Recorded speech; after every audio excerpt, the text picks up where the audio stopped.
Turi, Puppy Spain 2025. Today we are going to talk about something many of us love, the interaction between a puppy and a handler.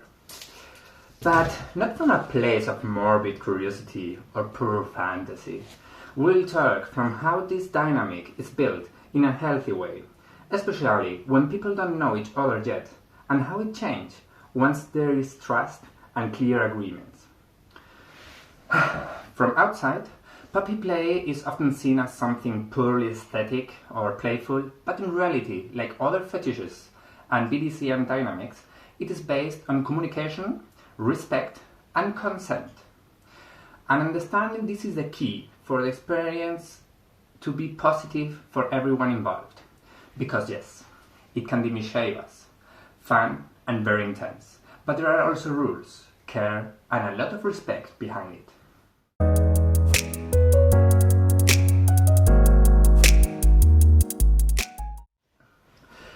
Before getting into the puppy-handler dynamic, it's important to talk about some BDSM basics, because puppy play falls under this umbrella.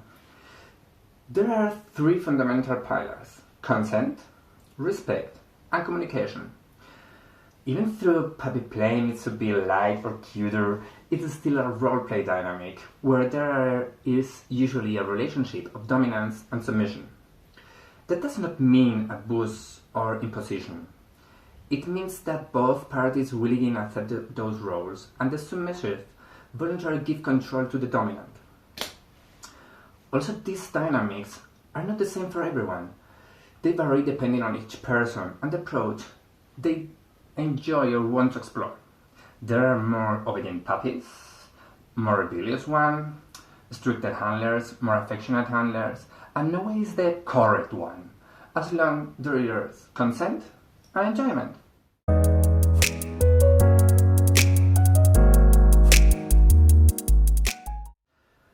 When a puppy and handler don't know each other, the dynamic is usually much softer and more exploratory.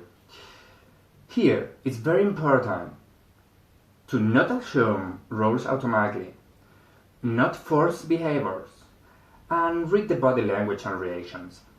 For example, just because someone is wearing a collar, gear, or puppy gear, doesn't mean they accept orders right away. The role is built little by little, through looks, gestures, words, and always leaving a space for the other person to set boundaries. At this stage, the play is usually less defined and more flexible. It's more of an implicit negotiation than established authority.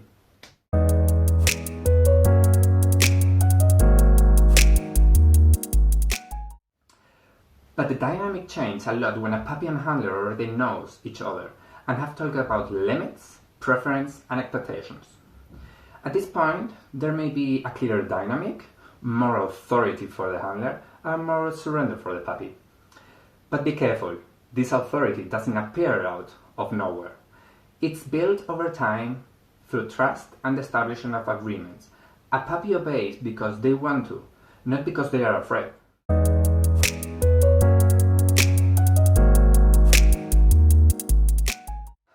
There are different ways a handler can interact with a puppy. For example, imagine this situation. The handlers want to put the leash on the puppy, but the puppy doesn't allow it.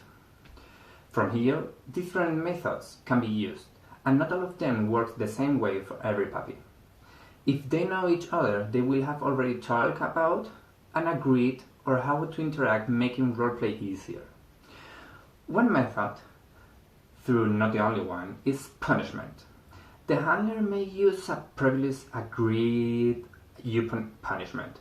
This only works if it has been discussed beforehand. The puppy accepts it as a part of the game. Otherwise, it can break trust. The opposite approach can be also used: affection and positive reinforcement. Using gentle words, petting, praise. Many puppies respond better to this than to harshness. Another method that is sometimes used, but must be discussed beforehand, is a force. Force should only exist if it is fully consensual.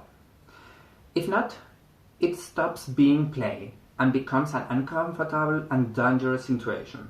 For example, forcing submission using ropes, cuffs, restraints. Lastly, negotiation or playful blackmail can also work. For example, if you don't obey, you will not get that thing that you like later. This isn't real punishment, it's part of the role and the power exchange. What is important here is understanding that it's not about imposing, but about finding what kind of a stimulus works for that specific puppy.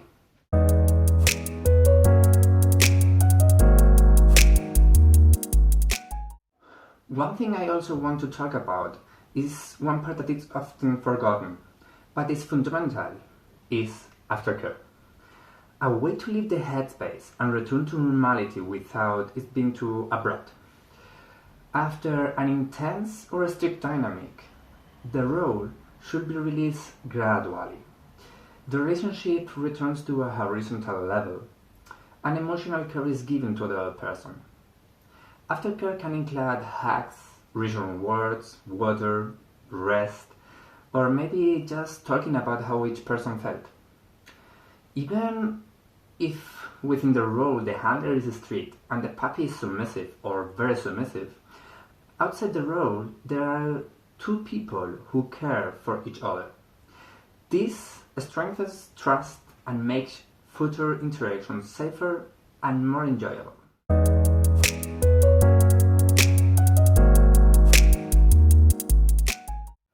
To finish, a brief summary. Remember, puppy play isn't just about collars or leashes. It's about trust, communications, and mutual care.